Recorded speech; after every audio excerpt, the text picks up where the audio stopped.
Today we're going to make an Indian-inspired energy drink omelette. Noong huling episode na gumawa kami ng ganito, pinagsabihan nyo kami kasi Cobra yung ginamit namin. Kaya ngayon, ito na yung sting. Step 1, lalagay natin yung mahiwaga nating energy drink. Yes. Oops, sama na.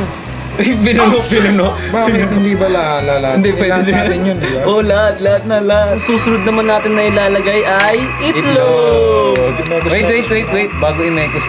Bago nila mini-mix, katulad nung ginawa natin sa Cobra, nilalagyan muna nila ng green bell pepper.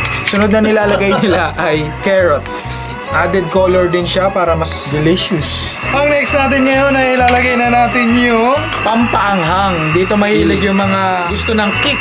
Yung anghang ay nakakabulag. So, ang isusunod naman natin ay Red onions. pare, mukha siyang corned beef. Oh, corned beef.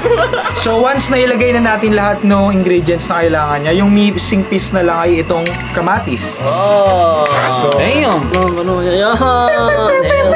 Subukan natin testingin. Rate natin from 1 to 5. perfect. Bye. Ngayon mo naman, pre. Itadakimasu. Pre, para sa akin pwede. Ito yung mga exotic na pagkain, pre. So sa akin, ang score ko ay 1/5 kasi acquired taste siya. Para sa akin, 1. Kasi hindi siya para sa panlasa ko. Siguro mga 2, pwede na. Oo. I mean, kasi panlamang tiyan sa ibang tao to, pre.